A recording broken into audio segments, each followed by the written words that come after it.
L'atmosphère avait pris une couleur rouge et une fine pluie s'abattait doucement, se mêlant avec le bain de sang qui jonchait sur le champ de bataille. Les piles de corps interminables étalées baignées au sol et au milieu de ce carnage, une silhouette s'y tenait un genou à terre, la tête posée sur son épée. Ce guerrier semblait apparemment mal en point et à bout de force. Levant la tête, il balaya du regard cette macabre étendue qui s'étalait à perte de vue, il poussa un soupir et murmura doucement « Tant d'entre eux sont morts ». Soudain, une voix attira son attention lui disant « Une négligence évidente de Taeyut, de penser qu'il existait un humain si puissant ». Se retournant brusquement et constatant l'être qui s'adressait à lui, l'expression de son visage affichait une colère palpable. « Fils de, t'es encore en vie ?» Il monta sur le torse de l'être qui s'adressait à lui. C'était le géant Taeyut. Après qu'il soit apparu dans l'Empire 20 ans auparavant, ce géant avait semé la destruction et la terreur sans raison. Il était le dernier des 3 géants qui étaient apparus. Le chevalier s'adressant à la créature qui gisait le sol devant lui. « À cause de toi, la moitié de l'Empire est un charnier à ciel ouvert. Mais pourquoi es-tu encore en vie ?» La créature sur un ton calme et posé. « Ne t'inquiète pas, je ne resterai plus très longtemps. Taeyut va retourner dans son domaine. » Avec un visage impassible, le chevalier lui rétorqua. « C'est bien, tes amis qui sont déjà morts doivent attendre. »« Mes amis ?» répondit la créature un peu surpris. Puis avec un sourire narquois, le chevalier reprit. « Oui, les 2 autres qui sont venus avec toi. Un des 2 est devenu un beignet géant à cause d'un dragon rouge, et l'autre a été scellé pour l'éternité par un vieil homme appelé l'Oréon. Tu vois enfin de qui je parle ? Sale bâtard !» La créature répondit calmement. « N'enjolive pas la vérité, ce n'est pas digne de l'humain le plus fort. » Avant que la créature ne puisse terminer ses propos, le sang gicla, le chevalier très agacé en avait marre des propos de cette créature. Il avait fait rouler sa tête sous le tranchant de sa lame. Jetant un dernier regard à la créature, il marmonna doucement. « Qu'est-ce que tu veux que je fasse à propos des choses qui ont déjà eu lieu ?» Le chevalier restant seul sur le champ de bataille mis à genoux et se lamentait. « Je ne sais vraiment pas. » Puis une autre voix se fit entendre très faiblement. « Je ne peux pas bouger à cause de ma blessure. » En entendant cette voix, notre chevalier semblait la reconnaître et s'avança immédiatement vers sa direction. Arrivant péniblement, il s'exclama « Commandant, tu étais encore en vie ?» Il s'agissait du général Adéchamps, la commandante de bataillon. Assise faiblement contre un rocher, elle aussi était mal en point, avec un regard dénué de toute émotion. S'avançant vers son commandant, tout en lui disant « Pour quelqu'un qui est aux commandes, qu'est-ce que vous faites en première ligne ?» La commandante lui répliqua « N'es-tu pas caporal ? Tu n'es pas si bon toi-même. » Prenant un air plus sérieux, elle demanda « Plus important, Taeyut est-il mort ?»« Oui, je l'ai tué, son corps n'est pas très loin d'ici, » lui répondit Ronan. Tout en coulant des larmes, la commandante lui répliqua « Merci, caporal Ronan. » Affichant un visage un peu plus détendu, Ronan lui dit « Ah, si vous êtes si reconnaissante, pouvez-vous écouter ma requête ?»« Une requête ?» demanda la commandante un peu confuse. Ronan reprit en disant « Le nettoyage des soldats de discipline, normalement selon le règlement, ils sont abandonnés ou brûlés. Mais pouvez-vous bien les traiter cette fois ?» À cette demande, la commandante qui semblait elle aussi un peu plus détendue lui répondit « Je ne suis pas sûr. Tu es plus vivant que moi, donc cela ne serait pas mieux si tu t'en occupais personnellement ?» Ronan commença à tousser et crachant du sang lui dit « Bordel, comment je pourrais commandante, vous voyez ?» Tout en montrant sa main qui était couverte de sang, il continua « Je peux mourir n'importe quand, je ne faisais pas grand-chose ces derniers jours, donc ça semble injuste que je vais mourir. » La commandante lui demanda « Si tu survis, y a-t-il des choses que tu veux faire ?» Ronan affichant un sourire « Il y a plein de choses que je veux faire, mais la seule chose à laquelle je peux penser maintenant, ce serait d'aller à l'académie. »« À l'académie ?» demanda la commandante, l'air un peu surprise de cette réponse. Ronan, se rappelant les propos de la créature qu'il venait de trancher, lui dit « Bah, la merde que m'a dit ce géant me dérange, mais plus important, le souhait de ma grande sœur était de m'envoyer à l'académie. Mais bientôt, je serai réuni avec ma famille. » La commandante lui répliqua « Quand la pluie s'arrêtera, l'équipe de recherche va. » Avant qu'elle ne puisse terminer sa phrase, Ronan la coupa aussitôt, lui disant « J'ai déjà dit que j'étais une cause perdue, pourquoi toujours essayer de dire des choses inutiles ?» Alors qu'il terminait à peine ses propos, la pluie qui tombait s'arrêta aussitôt. Les 2 semblaient un peu étonnés, Ronan s'exclama « Quoi ?» La pluie s'est arrêtée. La commandante ajouta, la tempête s'est soudainement calmée. Alors que les deux s'étonnaient encore de l'arrêt soudain de la pluie, une lumière vive éclaira le ciel. Ronan s'exclama, « Quoi ?» Et sur son visage, on pouvait lire le désarroi et la colère. Devant eux, dans le ciel se présentait une créature à 8 ailes, et autour de cette créature, on pouvait apercevoir d'autres géants semblables à celui que Ronan avait décapité. Ronan continua vivement en disant, « C'est quoi ce bordel? Ces créatures d'où sont-ils sortis ?» La commandante affichait un regard tétanisé par la peur et elle marmonna faiblement. « Ce n'est pas possible, les 3 géants n'étaient pas la fin de ça? À la fin, je n'ai pas pu sauver ce monde une 3e fois? Avec une dernière chance restante, je ne peux pas penser à une possibilité. » Alors qu'elle se lamentait, Ronan lui hurla vivement. « Commandante ?» La sortant ainsi de ses réflexions. Ronan continua toujours d'une voix plus vive. « Qu'est-ce que vous foutez? Prenez-vous en main. Bougez-vous et utilisez la télékinésie ou autre pour m'envoyer en hauteur. D'ici mon épée ne pourra pas les atteindre. » La commandante, surprise par la demande de Ronan, s'exclama. « Quoi ?» Ronan continua. « N'allez-vous pas les tuer ?» Encore plus étonnée, la commandante demanda. « Tu vas te battre dans cette situation ?» Ronan répliqua. « Bien sûr, vous voulez vous asseoir et donner un coup de pied dans le seau ?» Puis il continua en disant. « Même si je meurs, ne devrais-je pas donner du fil à retordre à ces bâtards ?» Suite à cette déclaration, la commandante écarquilla les yeux de surprise et se dit à elle-même. « Il n'abandonne pas même dans cette situation ?» La commandante continua à se parler intérieurement. « Oui, c'est un homme fort.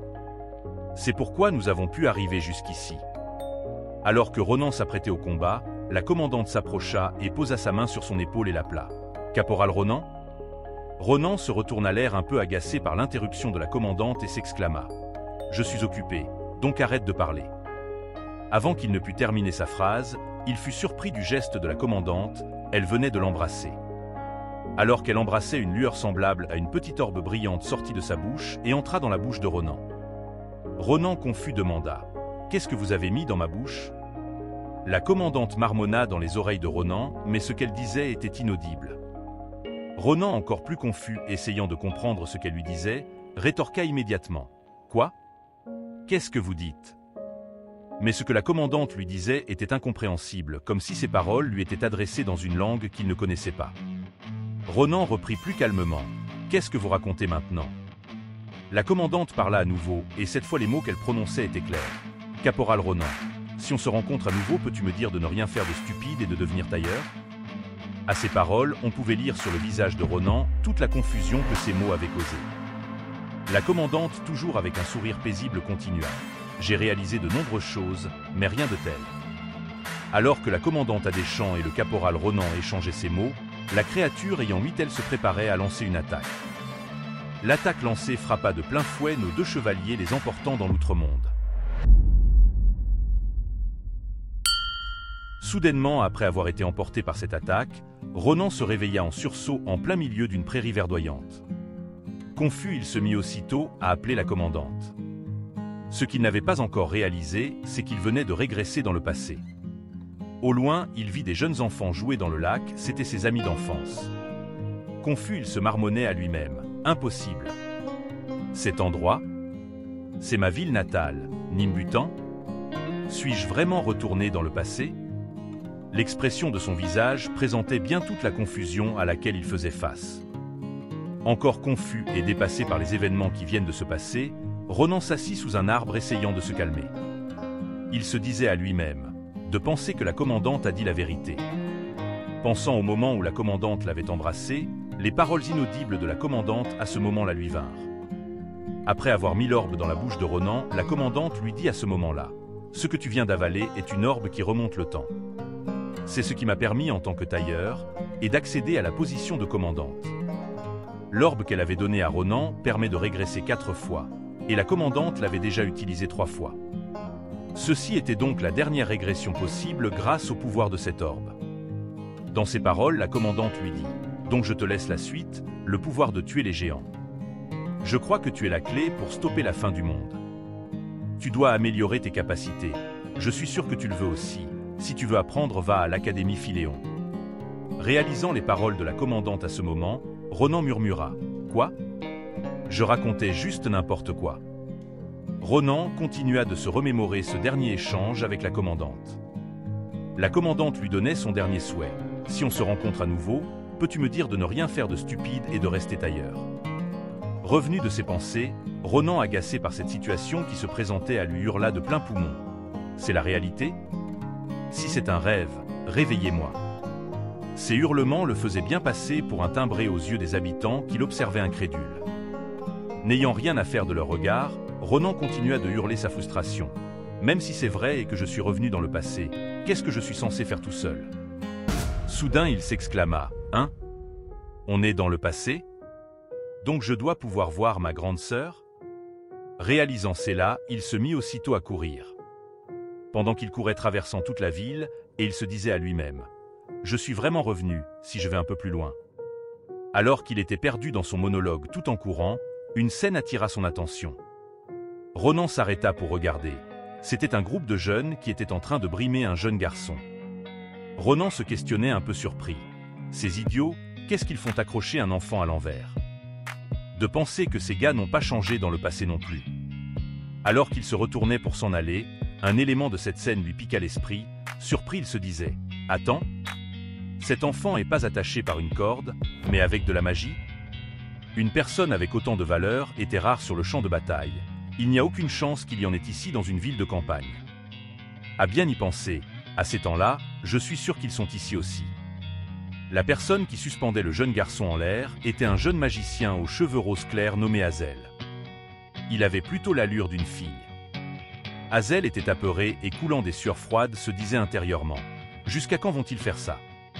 À cette allure, quelque chose de mauvais va arriver à ce garçon. » Pendant ce temps, le garçon suspendu la tête à l'envers suppliait tant bien que mal le groupe de jeunes qui l'agressaient. « S'il vous plaît, arrêtez ça, je n'ai vraiment pas d'argent. » Les médicaments du mois étaient chers. Un des agresseurs le tapotant à la joue. « Hey, et qu'est-ce que tu veux que je fasse à propos de ça ?» Avec un sourire menaçant, il continua. « Je vide tes poches. Donc qu'est-ce que j'en ai à faire de la santé de ta mère ?» Agacé, il leva la main tout en disant colériquement. « Si tu veux être un fils fidèle, tu aurais dû gagner plus d'argent. » Et il donna une lourde gifle au garçon. Derrière lui, ses compagnons d'agression se tenaient affichant des sourires moqueurs et hautains. Le chef des voyous se retourna vers le jeune magicien Hazel tout en haussant le ton, il lui hurla « Hey, ce bâtard n'est pas encore revenu à la raison, donc mets-le en haut de l'arbre. » Hazel, effrayé avec une voix tremblante, lui répondit « Je ne peux pas faire ça. Si je le mets plus haut et qu'il glisse par erreur. » Le chef des voyous lui répliqua « Tu n'es pas une fille, alors pourquoi tu as si peur? Ce n'est pas comme si tu es celui qui est suspendu. » Prenant un air plus sévère et menaçant, il ajouta « Ta gueule et mets le plus haut Hazel. » Avant de finir par être suspendu avec lui. Hazel, tout tremblant de peur et intimidé, restait immobile sans voix. À ce moment, il se disait « Comment c'est devenu comme ça? Était-ce la mauvaise chose pour moi d'apprendre la magie? Je voulais juste montrer que j'étais bon à quelque chose aussi. Je dois lui dire maintenant que je ne peux pas le faire. Mais j'ai trop peur. » Essayant de se ressaisir et prenant son courage, Hazel d'une faible voix interpella « S'il vous plaît. » Alors qu'il essayait avec la voix tremblante d'interpeller les voyous, soudain il reçut un coup de bâton à la tête. Ronan, qui s'était rapproché de la scène, frappa Hazel à la nuque tout en lui disant « Arrête, tu vas le tuer. » Ayant reçu le coup de bâton, Hazel perdit sa concentration et la magie qui retenait le garçon suspendu fut annulée, et le garçon tomba sous le regard surpris des voyous. Le chef de la bande se retourna vers Hazel affichant un visage agacé et lui hurla « Qu'est-ce que tu fous maintenant? Tu t'arrêtes juste parce qu'il te l'a demandé? Est-ce amusant pour toi ?» Hazel, d'une voix tremblante, tout en gesticulant des mains, lui répondit « Non.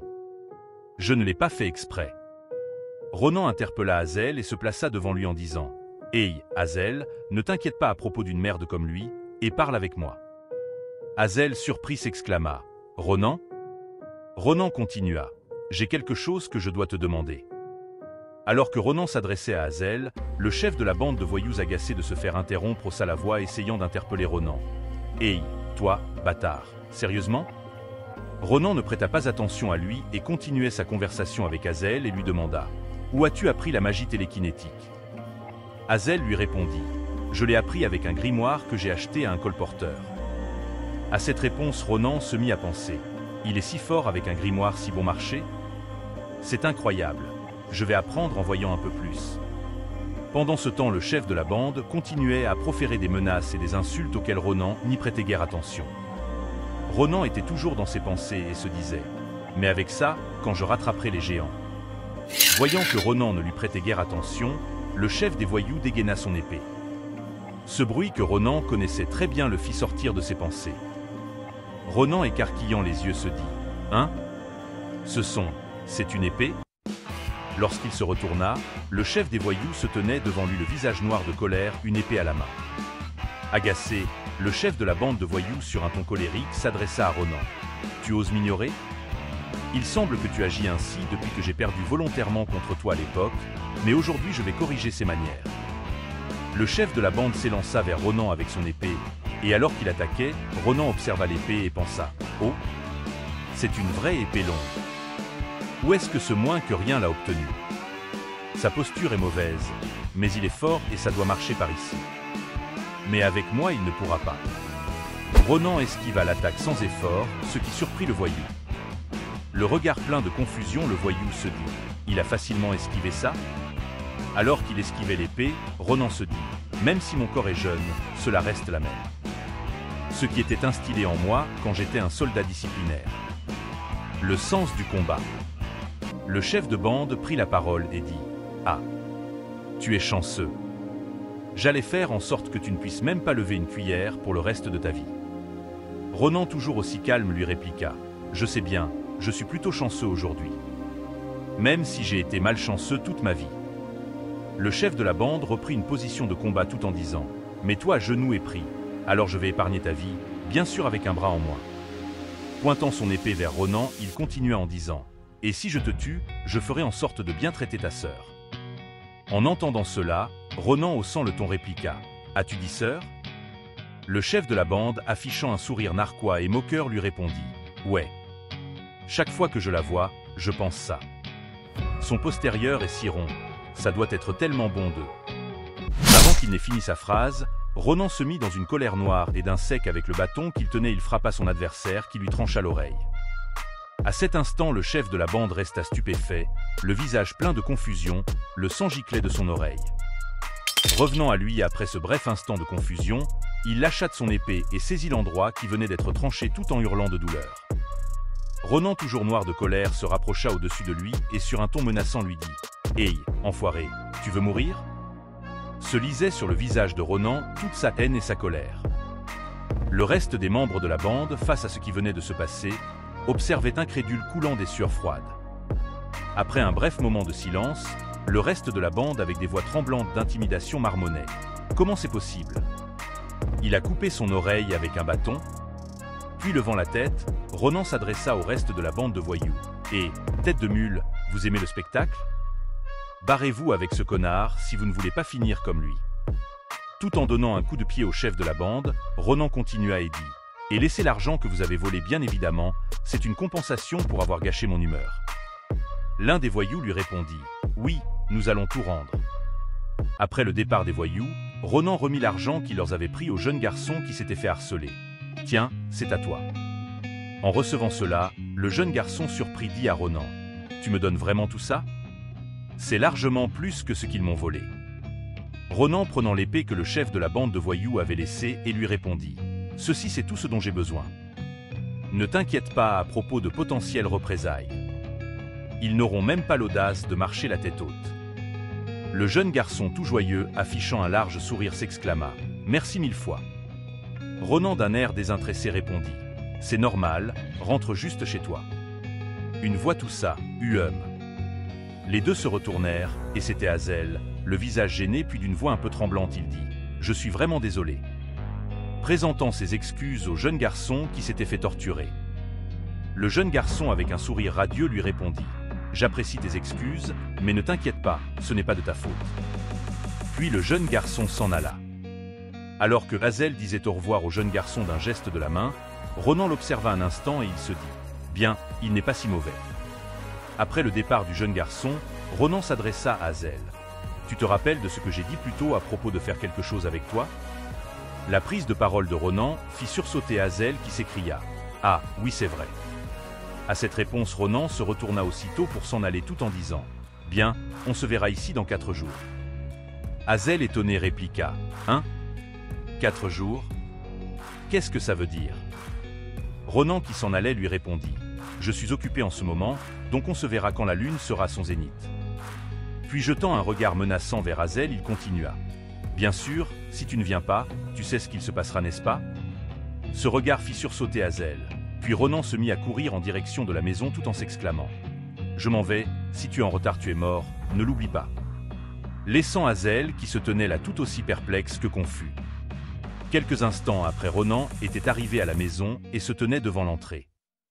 Alors qu'il se tenait là immobile, hésitant à entrer, le regard gêné, il se dit « Des fleurs seraient de trop, n'est-ce pas ? Je me rappelle qu'elle aime les fleurs, donc j'ai pris les premières fleurs que j'ai vues. » Puis il se retourna en marmonnant « Comme je l'avais prévu, je devrais juste jeter ça. » Alors qu'il voulait partir, une voix s'adressa à lui. Je me demandais qui était dehors. C'était toi, Ronan ? C'était la grande sœur de Ronan, Iril, elle qui venait de sortir devant l'entrée de la maison. Ronan resta figé, alors sa grande sœur continuait de s'adresser à lui. « Tu es revenu ?» Retournant le regard vers sa grande sœur, Ronan se mit à penser, se disant « Pendant mes années de soldat disciplinaire, je me suis demandé des milliers de fois, qu'est-ce que je lui dirais quand je la rêverais ? Devrais-je m'excuser pour être parti sans dire un mot ? Lui dire qu'elle m'a manqué ? J'y ai pensé si souvent, mais c'est ce que dirait le Ronan qui était soldat. Tout ce que je peux dire maintenant, c'est… » Alors qu'il était tiraillé par toutes ses pensées, sa grande sœur toute joyeuse lui dit « Tu es rentré tôt aujourd'hui. » Ronan, le regard baissé, répondit à sa grande sœur « Oui, je suis rentré. » Après cela, Ronan et sa grande sœur entrèrent et se mirent à table pour le repas. Iril, toute heureuse que son petit frère lui ait offert des fleurs, s'exclamait joyeusement « Oh ! Je n'aurais jamais pensé vivre assez longtemps pour voir le jour où mon frère m'offrirait des fleurs. » S'écriant plus fort, elle dit « Je suis si heureuse. » Assis en face d'elle, Ronan, coulant des sueurs et tout gêné, lui répondit timidement « Je suis content que tu les aimes. » Iril reprit encore plus joyeuse en disant « Mon petit frère, as-tu assez mangé ? Tu veux encore du ragoût ?» Ronan, un peu gêné, bafouilla « Merci, mais tu m'en as déjà donné assez. » Puis sur un ton un peu plus sérieux, Ronan demanda « Une question, tu as quel âge cette année ?» Iril, un peu surpris par cette question, lui répondit « Hein ? Ronan, j'ai 22 ans, pourquoi ? » « Ah, j'ai oublié d'un coup, » lui répliqua Ronan. Sa grande sœur s'exclama « C'est quelque chose que tu ne devrais pas oublier. » Puis elle se leva rapidement de la table tout en demandant « Ta tête te fait mal ? Tu as de la fièvre ?» Alors qu'elle se rapprochait tout en le questionnant ardemment, Ronan lui se faisait des réflexions et se disait « Si elle a 22 ans, donc il doit rester 10 ans avant que ces bâtards ne nous envahissent ?» Parlant ainsi de ces géants apparus dans le ciel avant sa régression. Entre-temps, Iril se rapprocha, touchant Ronan à la tête tout inquiète et dit « Je ne pense pas que tu aies de la fièvre. » Ronan, toujours perdu dans ses réflexions, se disait « Comme je le pensais, ma sœur est fidèle à elle-même. Elle reste lumineuse, gentille et douce. Elle me fait souhaiter que ce moment dure pour l'éternité. » Iril, toujours plus inquiète, interpellait toujours Ronan. « Tu es sûr que tu vas bien ?» Ronan prit la main de sa sœur qui était posée sur sa tête en lui disant « Je dois te dire quelque chose. » Sa grande sœur, un peu surprise, s'exclama « Quoi ?» Ronan continua « Je pense à intégrer l'académie. » Toujours plus étonné, Iril marmonna « L'académie ?» Puis les yeux pleins de joie, elle s'écria « Vraiment ?» Toute heureuse, elle continua en disant « Répète-le encore. » « Tu es sérieux ? Pour de vrai ?» Ronan, un peu confus par la réaction de sa sœur, répondit doucement « Oui, je suis sérieux. » Iril répliqua « Mais tu ne m'as jamais écouté quand je te le répétais. » Puis elle se dépêcha vers une table au coin du salon tout en disant « Je n'ai pas eu beaucoup de temps pour ça. » Sous le regard ébahi de Ronan, Iril se mit à fouiller dans une jarre qui était posée sous la table et disait « Je ne savais pas si ce jour arriverait, tu es si intelligent que tu excelles dans tous les domaines. » Ronan bafouilla un merci. Iril sortit une grande jarre de sous la table et le déposa lourdement au sol, sous le regard plus que surpris de Ronan, et elle s'exclama « J'ai donc une surprise pour toi. » Ronan se rapprocha et jeta un regard dans la jarre en disant « Qu'est-ce que c'est ?» Puis se rendant compte du contenu de la jarre, il s'exclama d'étonnement « De l'argent ? Comment peut-il y en avoir autant ?» Iril lui répondit aussitôt « J'économisais en secret pour toi. Si tu changeais un jour d'avis pour l'académie, je voulais être en capacité de payer directement. En sueur et les yeux écarquillés sous la surprise, Ronan lui dit « Tu es incroyable, comment as-tu pu économiser autant ?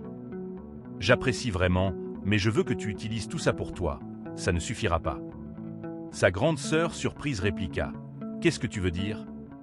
Il y en a plus qu'il n'y paraît, je ne sais pas dans quelle académie tu veux aller mais… » Sans la laisser finir, Ronan lui rétorqua « L'Académie impériale Philéon. » Étonnée, Iril affichait un visage bien surprise, elle bafouilla un instant puis s'exclama en hurlant « Quoi ?»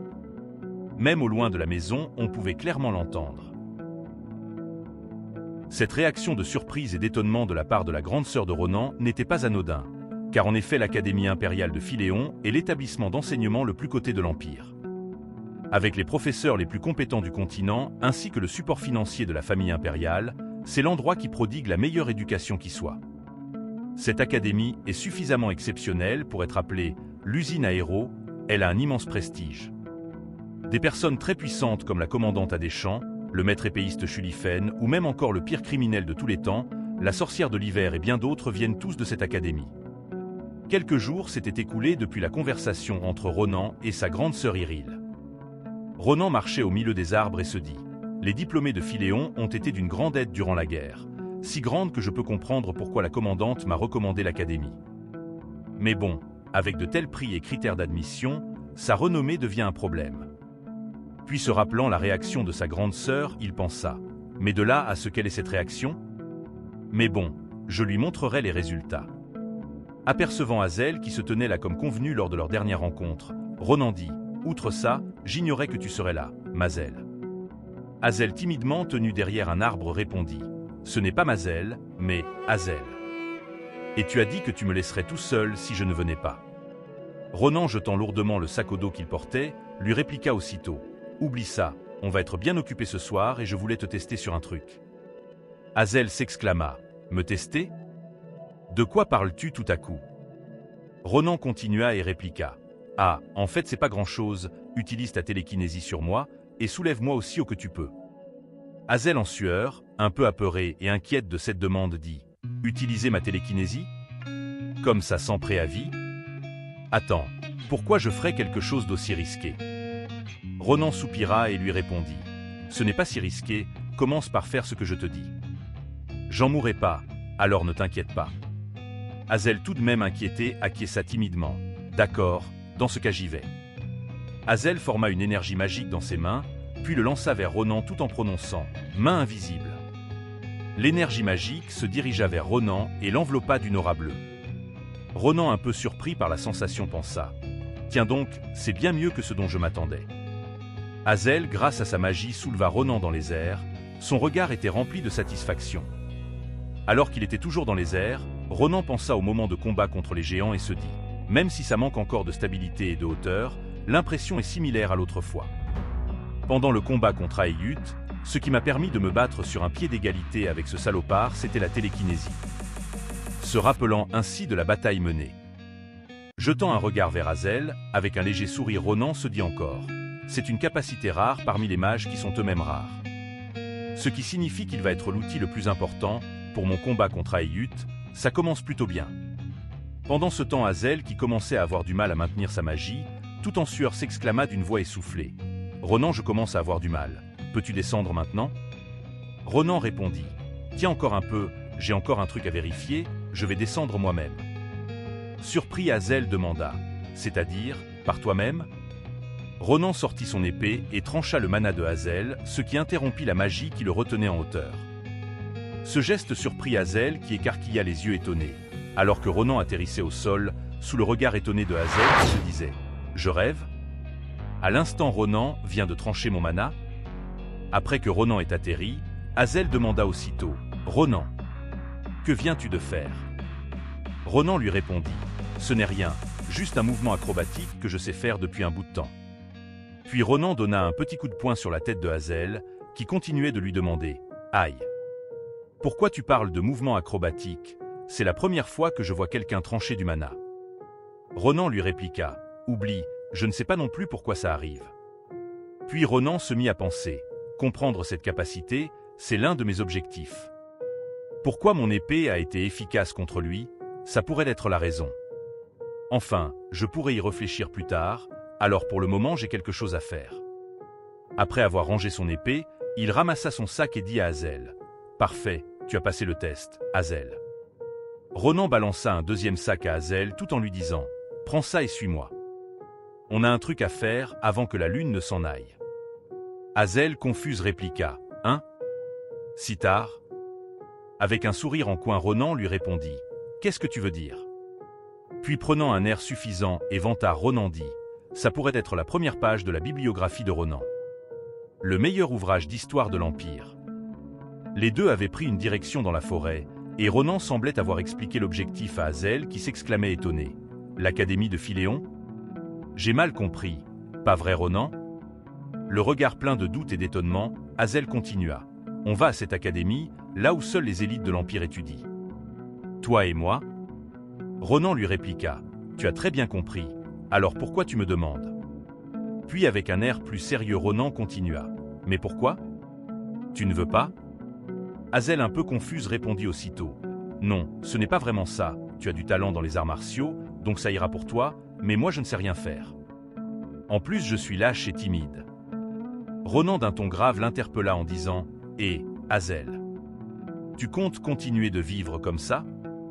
Tu gâches ton talent naturel en l'utilisant pour amuser des racailles. C'est vraiment la vie que tu souhaites ?» Alors que Hazel se tenait là sans dire un mot, Ronan continua. « Sérieusement, tu as vraiment un côté idiot.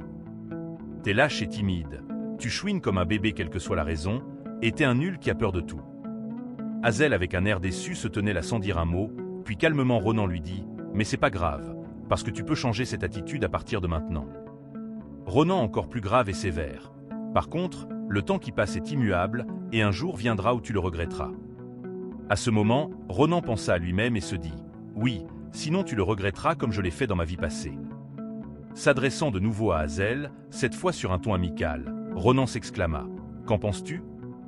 Tu as changé d'avis ?» Hazel timidement marmonna « Ronan. » Le regard plein d'admiration, Hazel regarda Ronan et se dit « Mon Dieu ! Ronan s'inquiète autant pour quelqu'un comme moi ?» Ronan continuait en disant « Je ne te forcerai pas à risquer ta vie.